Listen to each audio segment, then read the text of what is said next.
네, PPT 좀 띄워주십시오. 영상.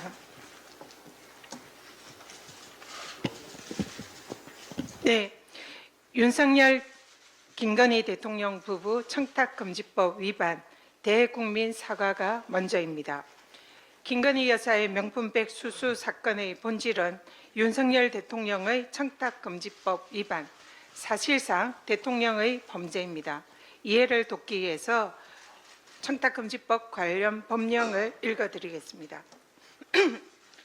청탁금지법 제8조에 따르면 공직자와 배우자는 직무 관련 여부 등 그 명목에 관계없이 1회 100만 원을 초과하는 금품을 받아서는 안 됩니다.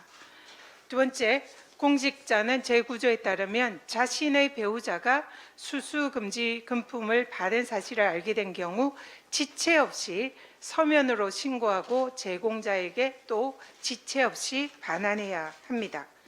공직자의 이런 신고와 인도는 감사원이나 수사기관, 국민권익위원회에 할 수 있습니다. 여기 어디에도 대통령실 창고는 관련 규정에 없습니다.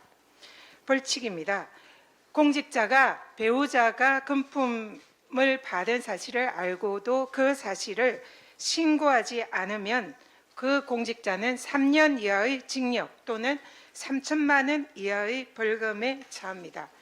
이 사안은 굉장히 간단하고 명쾌한 내용입니다. 그래서 통상적으로 이런 사실은 검찰에서 약식 명령에 의해서 대부분 처리되는 그런 매우 심플한 간단한 사안이라는 거 말씀드립니다.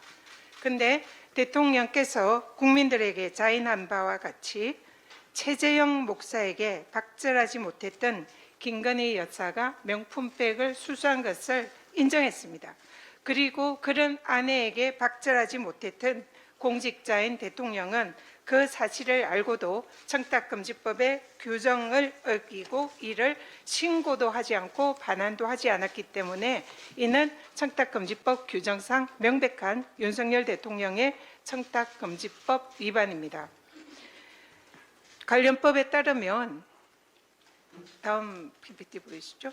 청탁금지법에 따르면 직무 관련성이 있으면 일체의 금품 수수가 금지됩니다. 그리고 직무 관련성이 없더라도 1회 100만 원, 연 300만 원 이상 초과시는 공직자가 그를 즉각적으로 신고나 반환하지 않는다면 무조건 3년 이하의 징역이나 벌금 3천만 원 이하의 벌금형이 성립합니다. 손바닥으로 하늘을 가릴 수는 없습니다. 맡은 바 소임을 다해서 진실을 밝히려 했던 강직한 권익위 공직자가 희생이 되었습니다. 너무나 애달고 가슴이 찢어집니다.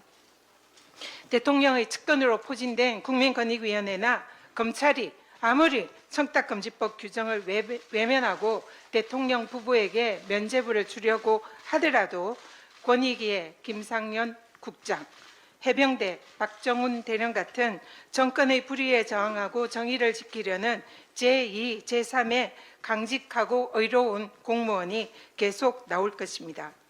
공직자인 대통령의 배우자의 법령상 금지된 고가의 명품백 수수, 이제는 윤석열 대통령과 김건희 여사가 먼저 국민들에게 공개 사과하시기 바랍니다. 국민의힘도 명심하기 바랍니다. 국민의힘이 지켜야 할 것은 김건희 여사가 아니라 강직하게 자신의 소임을 다하려다 희생된 권익위의 김 국장입니다. 또한 오늘도 묵묵히 자기 소임에 최선을 다하는 공직자들과 하루하루 땀 흘려 힘겹게 살아가고 있는 우리 국민들입니다.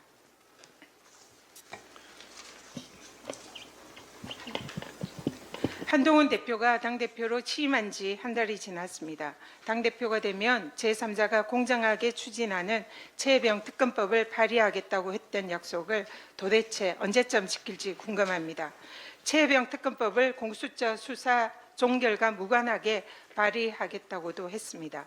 그런데 최근에는 민주당이 한동훈이 주장하는 제3자 특검을 수용하겠다고 하자 이제는 특검법 수사 대상에 제보 공작 의혹도 포함시켜야 한다라며 자꾸 조건을 달며 오락가락합니다.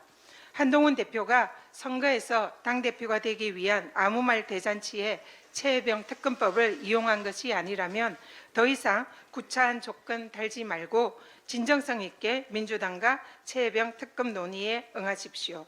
그리고 여야 대표회담과 관련해서 국민의힘 내부에서 특검법 동의를 얻어낼 자신도 없고 대통령의 특검법 거부에 대해서도 아무런 반대 목소리도 못 내는 한동훈 대표가 자신이 사실상 여야 대표회담 성과를 낼 수 있는 아무런 권한도 없는 무력한 대표라는 것을 감추기 위해서 대국민 보여주기식 쇼에만 집중하는 것이 아닌지 의구심이 듭니다.